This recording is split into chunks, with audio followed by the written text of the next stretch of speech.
Nesse segundo vídeo, nós vamos aprender um pouco como o nosso cérebro e automaticamente o cérebro do nosso aprendiz aprende.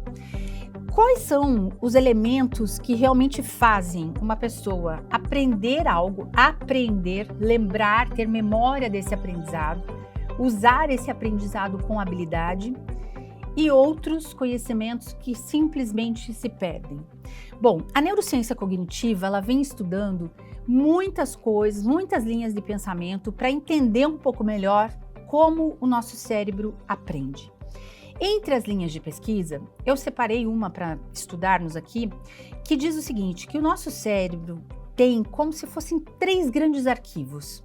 O primeiro deles é nossa parte reptiliana, ou seja, esse arquivo do cérebro, ele vai guardar, arquivar todas as informações que são automatizadas. Então, quando aprendemos a dirigir, quando operamos um computador, quando fazemos algo que está já automatizado, nós temos que lembrar que esse movimento de andar de bicicleta ou de pilotar uma moto, ele foi aprendido em algum momento. E como que nós o automatizamos? Como que nós fazemos tão naturalmente que não precisamos pensar muito para fazê-lo?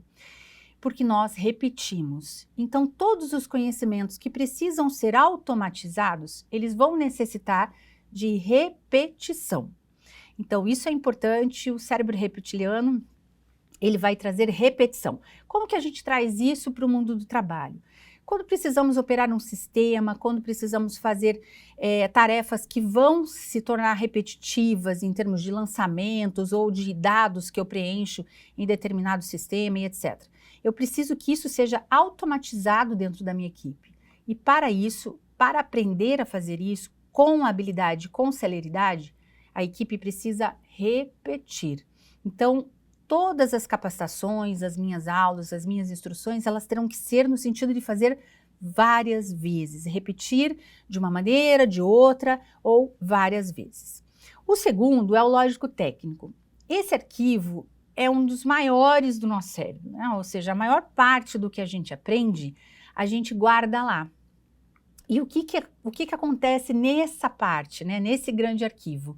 Ele aprende um conceito, por exemplo, e vai aplicá-lo em diferentes contextos. Ou seja, eu tenho que aprender a usar determinado conceito, determinada ação, determinada informação em contextos diferentes. Então, quando eu tenho que articular algum conhecimento, ou seja, extrapolar ele da sua forma original, eu preciso que seja arquivado no lógico-técnico. Então, não adianta eu repetir muitas vezes um conhecimento que eu vou precisar articular, mudar, ajustar, flexibilizar ele nos contextos de aplicação, porque ele não vai ser gravado, né? Eu vou gravar um formato e quando eu precisar articular e ajustar, eu não vou conseguir. Então, o lógico-técnico são conhecimentos que eu preciso flexibilizar e ajustar os meus conhecimentos para a aplicação dele. Muito bem. E por fim, a parte do cérebro límbico. O que é isso? É quando a gente tem que aprender algum tipo de comportamento. E para esse comportamento, eu preciso de sensibilização. Ou seja, quando nós falamos sobre liderança, por exemplo, não podemos repetir um conceito de liderança até que o aprendiz decore. Não fará diferença nenhuma, não trará resultado nenhum. Também não posso trabalhar somente estudos de caso com casos de liderança para que ele aplique situações de liderança em vários contextos. Isso pode ajudar, mas também não é somente isso. Se fosse assim, nós não teríamos tantas pessoas que ainda fazem feedback negativo em público. E todos nós sabemos, já é senso comum, que aplicar um feedback negativo em público não traz resultado nenhum. Pelo contrário, causa constrangimento, né? E não traz desenvolvimento pessoal. Ou seja, por que fazemos isso? Porque não fomos sensibilizados. E o processo de aprendizagem de que o feedback negativo não deve ser dado em público, talvez ficou no lógico-técnico. E no lógico-técnico, o que ele aprende? Ele aprende o feedback. Eu preciso dar o feedback, eu preciso dar o retorno sobre esse resultado para a pessoa para ela entender que ela fez errado. Então, quando você traz para o límbico e você diz assim, é importante que a pessoa saiba que ela fez errado, porém, eu preciso que isso seja feito de maneira sutil, afetiva, para que ela possa compreender isso de maneira particular, sem constrangimento, e trabalhar essa informação nas suas próximas ações, nas suas próximas atitudes.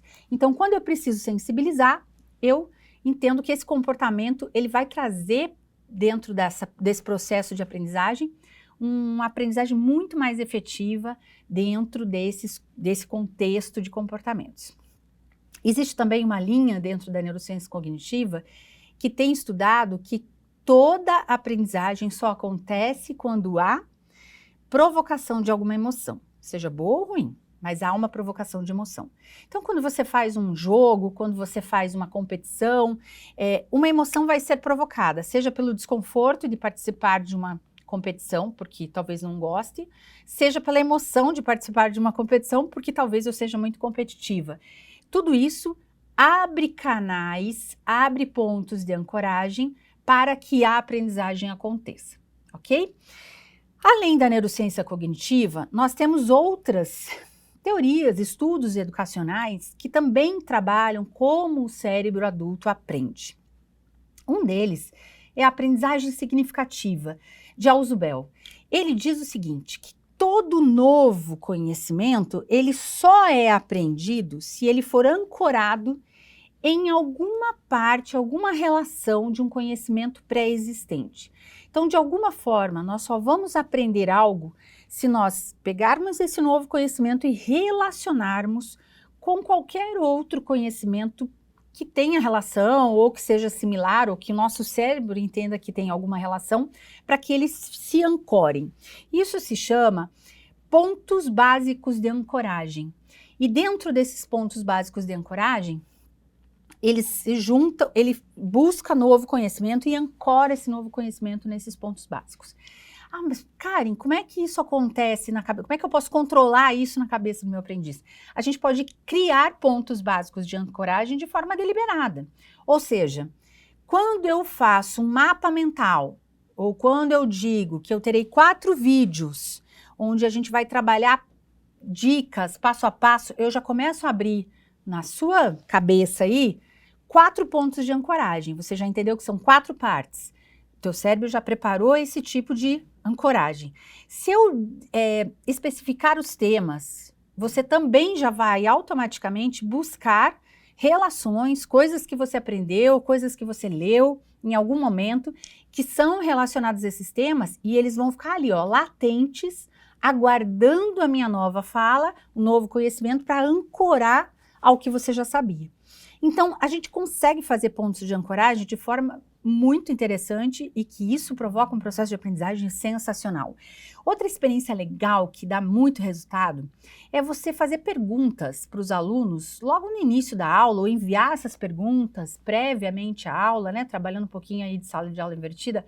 Essas perguntas abrem reflexões e abrem também vários pontos de ancoragem relacionados ao tema, ao conhecimento que você vai estar ali compartilhando com eles.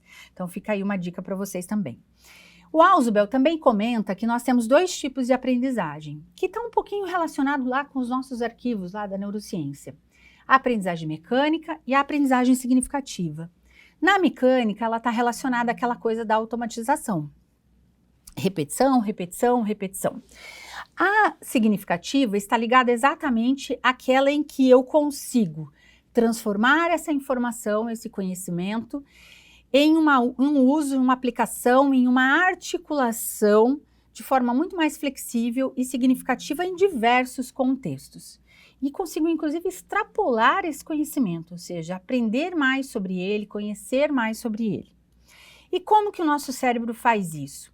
Primeiramente, eu estou com o meu ponto de ancoragem aqui, de um conhecimento prévio, recebo um novo conhecimento. A primeira reação é diferenciar o que é do meu conhecimento antigo do novo. Eu diferencio, isso é diferente, ou isso tem similaridade. E depois eu integro isso, ou seja, eu misturo, eu caso essas 2 informações e formo um novo conhecimento. Então, a aprendizagem significativa para o ensino do trabalho, ela é fantástica e ela traz muitos insights para nós como professores. Então, em resumo, conhecimento prévio importa e muito. respeite a experiência do seu aprendiz, respeite a experiência prévia e o conhecimento prévio que os seus alunos trazem para dentro da sala de aula. Outra teoria muito interessante, que é importante para nós que trabalhamos com aprendizes adultos entendermos, é a andragogia. A andragogia traz pressupostos muito interessantes a respeito da aprendizagem adulta. Primeira coisa, a autonomia. O ser adulto, ele tem autonomia. E por mais que nós, professores, no nosso jeito de aprender, buscamos autonomia, autodidatismo, aprendemos sozinhos, nós sempre temos aquela sensação de que se nós não prepararmos tudo para o nosso aluno, dermos tudo mastigadinho para ele, ele não vai aprender. E é uma falsa ilusão. Se nós aprendemos pesquisando, buscando, desenvolvendo, por que interpretamos que o nosso aprendiz, o nosso aluno, não vai conseguir fazer esse mesmo processo autônomo? Ele vai. Temos que ter esse respeito, esse entendimento, essa compreensão e cobrar isso dele, incentivar isso nele. Quando fazemos isso, nós incentivamos a autonomia de aprendizagem, incentivamos ele sair dessa caixa e aprender cada vez mais. Outro aspecto também importante que a andragogia traz é que, assim, para o adulto, o conhecimento válido é conhecimento útil. Sei que isso traz, assim, algumas reflexões filosóficas sobre a educação que nos incomodam, mas é assim que funciona e principalmente na aprendizagem do trabalho. O adulto só aprende o que lhe é útil ou o que ele precisa aprender. Então, claro, tem os hobbies, as coisas que eu gosto, que eu me identifico, isso tudo tem, mas ela tem que ter um senso de utilidade muito forte. E a andragogia traz isso. Então, nós temos que ter, quando preparamos nosso material, quando elaboramos nossa experiência de aprendizagem para esse aluno, nós temos que ter em mente que eu preciso mostrar para ele a aplicação, eu preciso mostrar para ele a utilidade daquele conhecimento, a importância daquele conhecimento na vida dele, na vida prática, ok? O conectivismo também foi uma teoria, e é uma teoria nova, na verdade não é uma teoria, são estudos, são pesquisas que foram relacionadas nessa área aí com a questão da tecnologia aplicada à educação e como ela impactou. Então, o Simmons, que é o principal estudioso dessa área, ele traz alguns elementos. A primeira delas, o primeiro pressuposto que o conectivismo traz para a gente em termos de pesquisa educacional e de como as pessoas aprendem, é que todo conhecimento se apoia nessa diversidade de informação, de opinião. Então, quanto mais fontes de pesquisa, mais fontes de informação diferentes eu tenho para fazer aquela diferenciação e aquela integração no meu cérebro, mais eu aprendo. Então, ele diz o seguinte, que a tecnologia traz essa abundância de informação e essa abundância, esse exercício de organizar o que é bom, o que é válido, o que é ruim, o que é parecido, o que está falando a mesma coisa, o que não está falando a mesma coisa, pode ser um exercício importante para a aprendizagem, e realmente é. Ele também fala que a aprendizagem pode residir em dispositivos não humanos. A inteligência artificial está aí para mostrar que sim, as pessoas podem aprender por outras formas de tecnologia. Ah, Karen, mas poxa, como é que uma pessoa aprende com inteligência artificial, já que eles preparam, ela deixa tudo pronto, ela elimina trabalhos? Sim, a gente vai ter muitas formas de uso da inteligência artificial, mas uma delas são dúvidas básicas, pequenas dúvidas que muitas vezes o aluno tem constrangimento de perguntar para nós, professores, porque às vezes ele acha que a dúvida é tão elementar, tão óbvia, e ele se envergonha. Para a inteligência artificial ele não vai ter essa dúvida. E essas pequenas dúvidas, essas perguntas, esse acesso que ele tem a essa informação instantânea, pode ajudar no processo de aprendizagem dele, sem criar essas pequenas barreiras no processo de aprendizagem, que às vezes uma dúvida pequena pode criar realmente uma barreira de aprendizagem. Então, esse é um dos usos que a inteligência artificial pode trazer para a educação de uma forma muito interessante e muito útil. Então, o conectivismo, ele traz essa questão de que a tecnologia, ela está presente no nosso processo educacional, e ela precisa estar presente porque esse é o modelo de como a gente trabalha, se relaciona, faz nossas pesquisas e etc. E aí eu te pergunto, como que está a tecnologia, como que está o uso da tecnologia? Você está abrindo essas janelas de informação para o seu aluno, ou ele ainda está na sala, não pode usar celular, não pode usar computador, não pode pesquisar, você não está estimulando essa pesquisa, essa busca pela informação nesse universo que a gente tem hoje aí com a internet. Fica a dica aí para você.